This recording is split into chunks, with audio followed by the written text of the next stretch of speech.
Hey guys, Shadow Reviewer here. Happy Father's Day to all the lovely fathers, grandfathers, uncles, and mostly the fathers and grandfathers. And thanks to your lovely poll, I've decided for Father's Day this year, I'm going to talk about what I consider my top 10 greatest TV fathers. Pretty much what I consider the father figure that kids need, and pretty much the one that supports them. But most of all, they're at least entertaining. So, without any further ado, let's get on to it. Number 10, Norman from Pokemon. Yeah, I'm in the middle of Pokemon fever at the moment. But,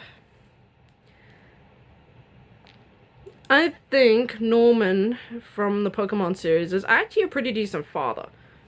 I mean, he has to be if he's inspiring May to go out into the world and become a Pokemon trainer herself. And his little son Max, well, he looks up to his father.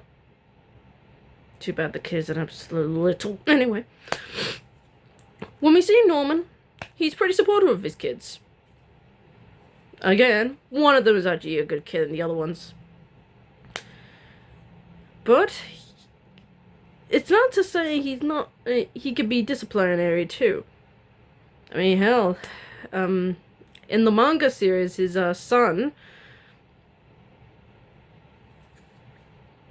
he wants his son to follow in his footsteps, but he wants to be a coordinator. So, quite the conundrum there. But in the series, he's a pretty decent father. When Ash defeats Norman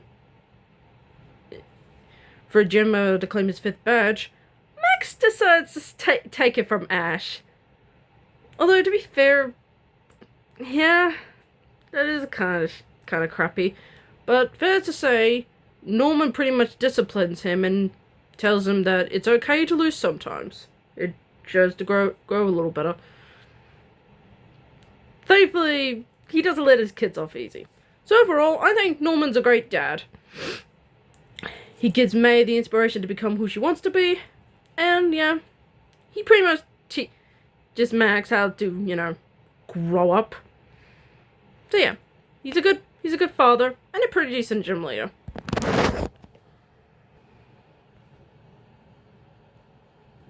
Number 9, Hal from Malcolm in the Middle. Who would have thought Bryan Cranston would, after this show, after the Middle finished, he would be in Breaking Bad. Kind of interesting career this actor has. But Hal as a dad, he's pretty good to his 4, yes, now 5 sons, that being the oldest Francis, then you got Reese, then you got Malcolm, then Dewey, and little Jamie. I mean, he does what he can, and when the boys act out of line, he does not let them have it. Zero tolerance! And while he can be overbearing at times, even siding with Lois when the boys talk out of turn, he still disciplines them, but also supports them when they can. I swear, there's a scene where they're all acting like dunderheads at the table, and he just goes along with it because the father likes to bond with his sons. So fair to say, I think Hal is a great dad, and he does buy well by his 5 sons. So yeah, Bryan Cranston acts the hell out of this role, and I appreciate it. Bryan Cranston is one of those actors, when you give him a role, he's not like, oh, this is just for a paycheck. He acts the hell out of it.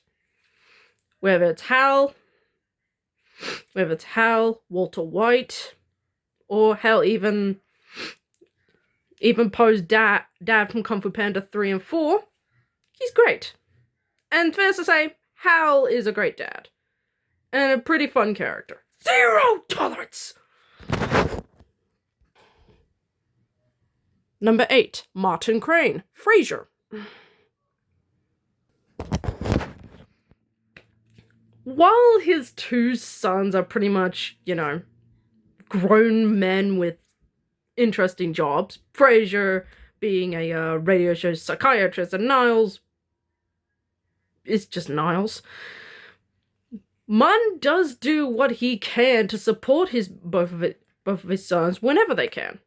In his own special way. He's kind of a kooky guy. I don't know. Hell, there's this one episode where Niles is in the middle of something drastic, and Frasier would tend to stick with the rules. Munn's like, maybe for the sake of your brother, could you lie to the judge? I'm like, oh my god. I mean, I know he gives a motivation, but yeah.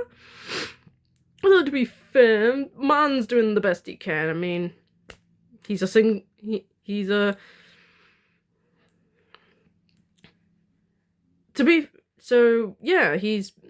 what he can, raising those two boys. Again, they are fully grown men, but at least he's still around for them. And yeah, Munn is just so very entertaining. Like, there's this one scene where he's hooking up with Daphne, and she just goes on and on and on, and Munn's like, yeah, I know. So fair to say, I think Munn is a great dad. He stands by Frasier, even though it's Frasier, and Niles just being Niles, man. So yeah, Munn's a great dad. We're tossing scrambled eggs. Number 7, Stephen Keaton, Family Ties.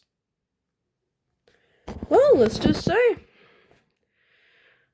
if the mother of this show is good enough to be in my top 10 best TV mothers list, well, let's just say the father is also good. And yeah, if you watched my Tremors video, Michael Gross as Bert was great. But Family Ties is where he started. And yeah, Michael Gross is also great in the show. Stephen Keaton is pretty much your typical disciplinary dad, but also a bit of a goofball too. And he stands by his 4 children wherever they can, supporting his oldest, Alex, in any way. Being there for his eldest daughter, Mallory, particularly in that one episode where he finds out that his brother or brother-in-law is moving in on poor Mallory. And he does what he can with Jennifer, especially during the driver's testing session. And yeah, the youngest one, I've forgotten that little kid's name, the one that was born halfway through the series. Yeah, I'm drawing a blank, but that kid is a little cute too. So yeah, while he has his moments, again, there's another episode where his brother-in-law, who's played by early Tom Hanks, when he hits Alex, Steven does not let him have it. You're like, you hurt my son, and if you don't get the help you need, you get the hell out of my house. That is a father that's willing to stand by wherever one of his kids gets hurt, whether it's accidental or not. Oh, and he doesn't let his kids have it when they misbehave either. In the end, Steven does whatever he can to be by his children, whether they ask for it or not. He's just being a great dad. Enough said.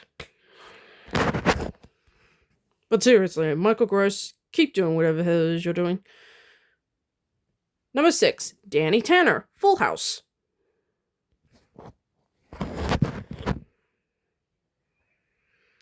So yeah, same with Stephen Keaton. Danny Tanner, also a pretty decent dad, trying to do best he can.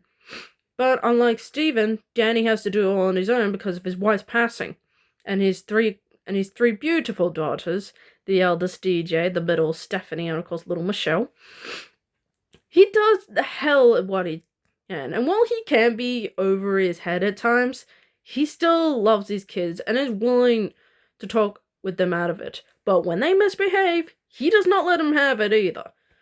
Even with his best friend Joe and his brother-in-law Jesse being in the house.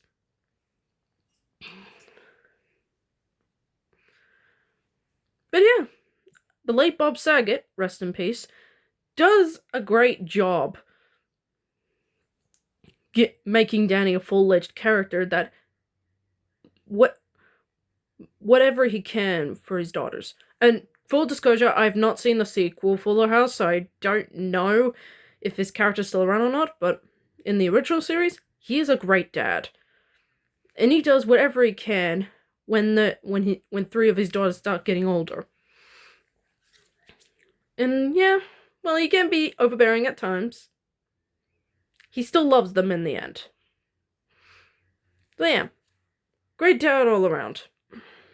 And rest in peace to Bob Saget. Man, the actor's so different when he's not playing Danny Tanner, is he? And in case you're wondering, I'm not putting Jesse on the list because he started becoming a dad, and his twin boys, well, I haven't seen that much, so out of the two, I think Danny's the better dad.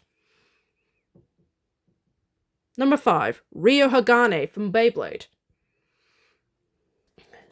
Yeah, I'm putting this one on the list because, well, his ways of raising his son can be questionable in the realistic sense. If you watch the show, I think it adds more. I think it makes sense the more you go on. Okay, so Ryo as a character, yeah, he gives his son the motivation to go out into the world and become the best blader he's ever been. And yeah, the sad scene where Ryo is buried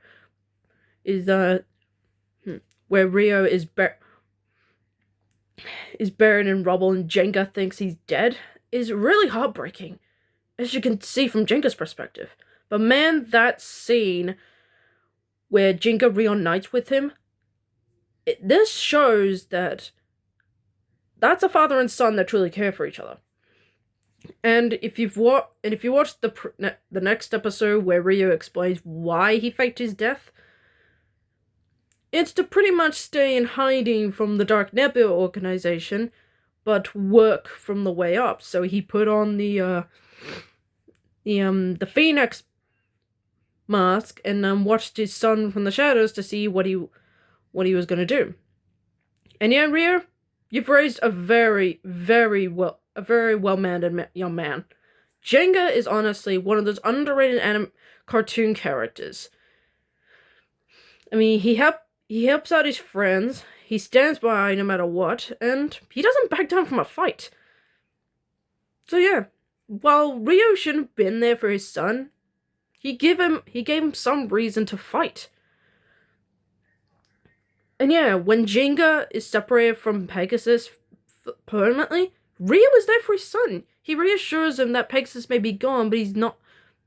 But he'll always be right here. Hell, in season 2, he tells Jenga that there's another Pegasus out there he could retrieve and bond with.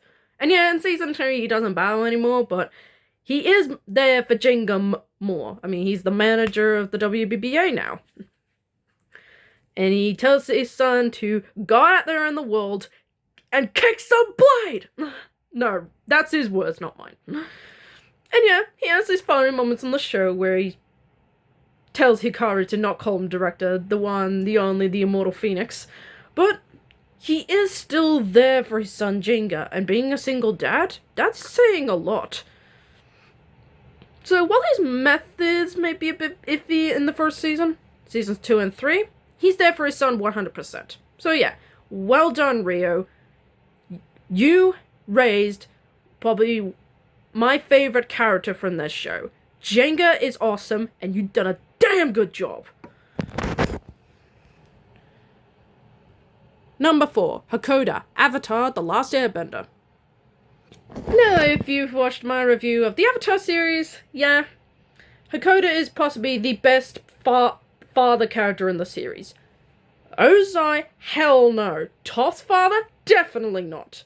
Uncle Iroh, well, he is Zuko's uncle, but he's more fatherly than Ozai. But Hakoda, he is a fantastic dad. I mean, given his wife's passing, he had to raise Katara and Sokka by himself, and that is no small feat, given that one of them is a waterbender and the other one is pretty much a younger you. But when he has to go off to fight the war, he tells his kids no matter what, he'll always be with them. And honestly, I still can't get over how Aang kept a vital piece of information about his friend's father from them to benefit himself. That pisses me off. But Hakoda still willingly want to reach out to his kids. In the 3rd season, he teams up with his son to fight when the eclipse merges with the sun.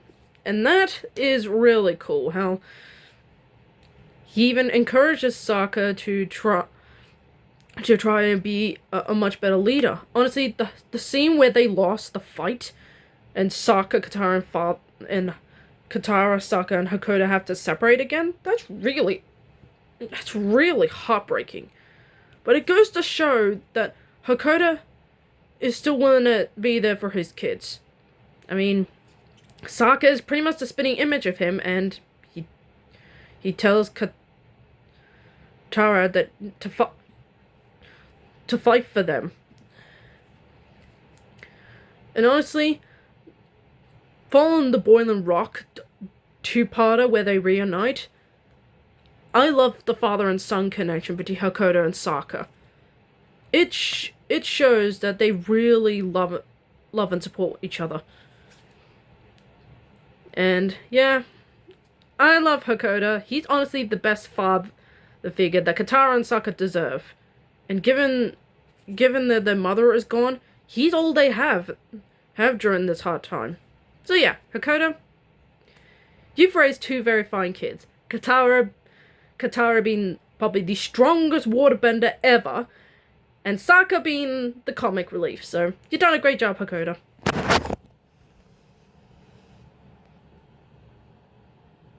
Number 3, Bandit from Bluey. And if I repeat myself,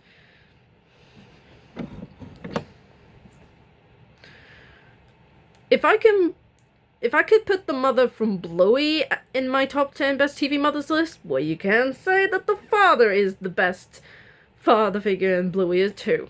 And yeah, Bandit is just as good a parent as his wife. Being there to support his daughters Bingo and Bluey, he is willing to go silly when he can. And he provides a lot of comedy relief too.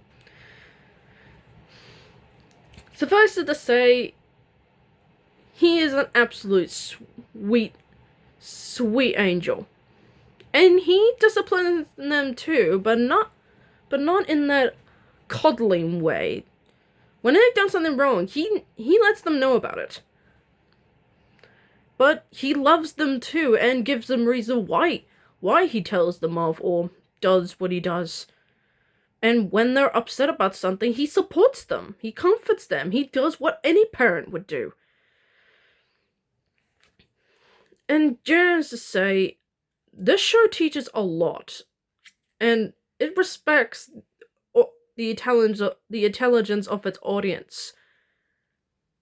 And teaching kids about why they do what they do. And Bandit is honestly a great dad that is willing to be there for his daughters no matter what it is. And he's willing to go full childish to make him feel loved. So yeah, Bandit's a great dad. Enough said.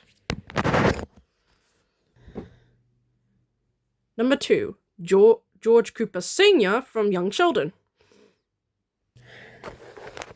And yeah, I think this father figure is honestly one of the better father figures in the show.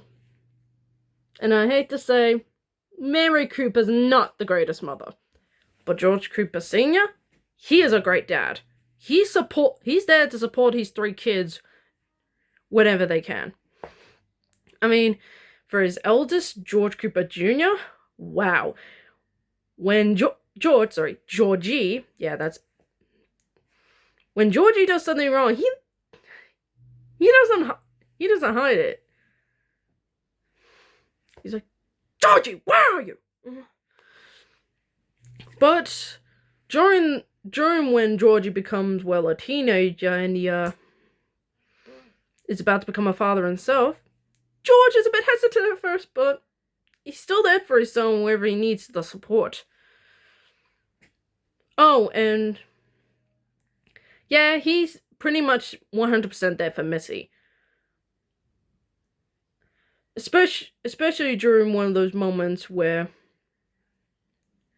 she's having those womanly problems and he's in that uncomfortable position. But he's still doing it. Hell, there's one episode where a storm is coming and he tries to calm Missy down.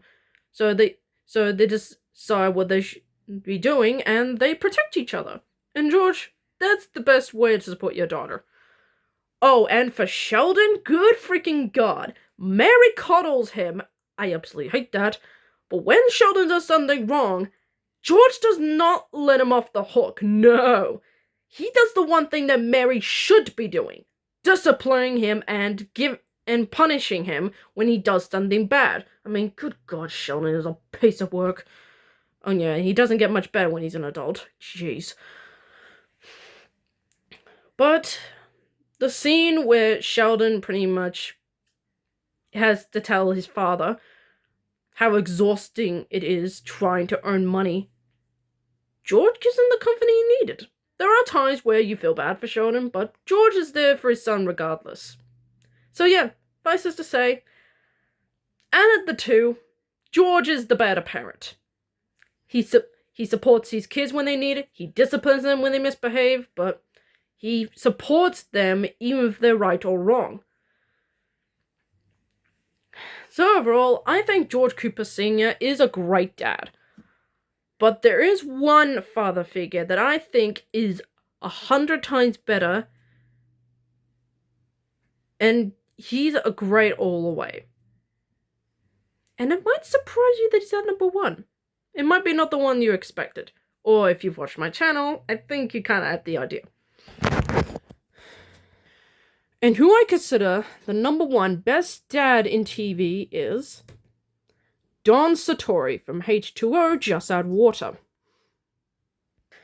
Yeah, if you've watched my channel since the beginning, I think everyone can agree that Don Satori is not only the best father in the show, but the best parent on the show, period. I mean, for one, he's the only one that sticks around for all 3 seasons of the series. And boy, does he do an amazing job.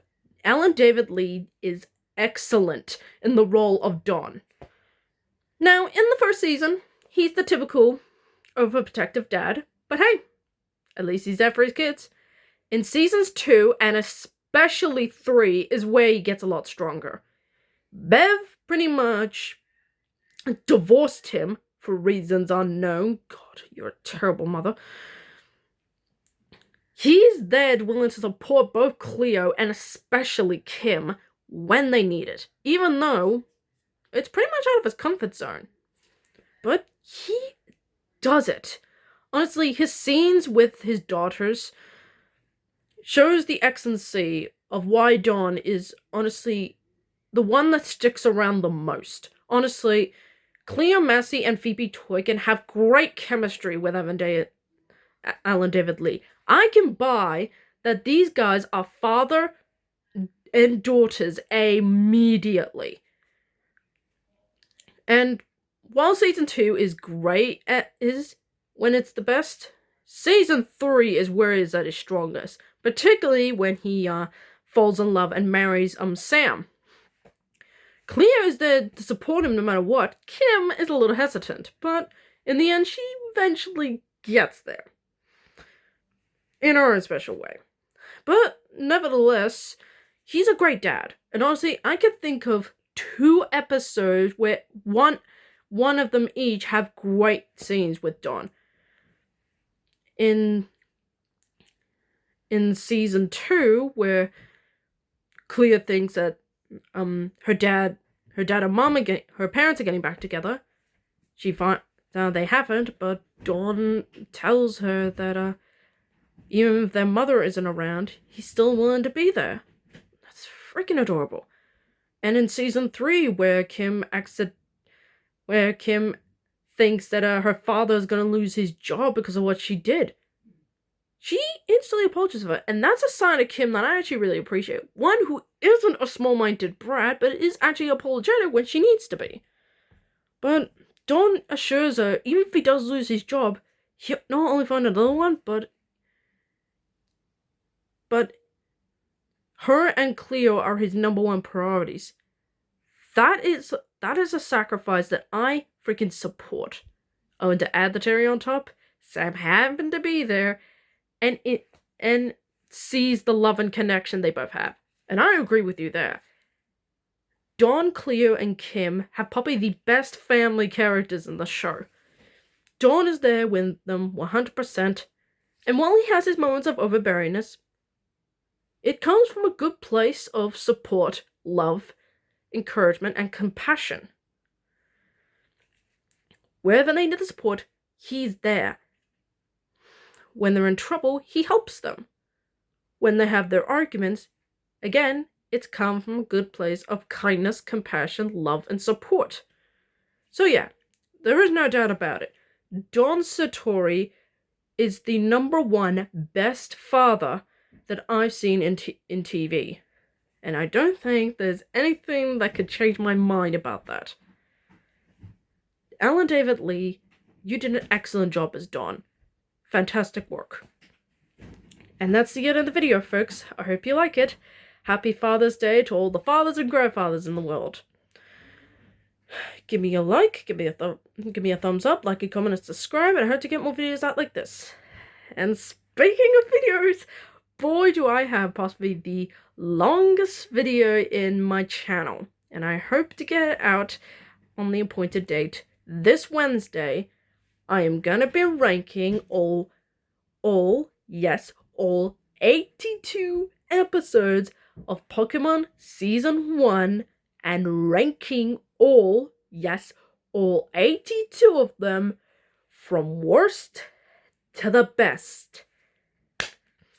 Pray for me, because it's gonna be a long video. And I do mean goddamn long, so keep an eye out for that. I hope to get the video out in one single video. Pray for me. Until then, I'm the Shadow Reviewer, signing off.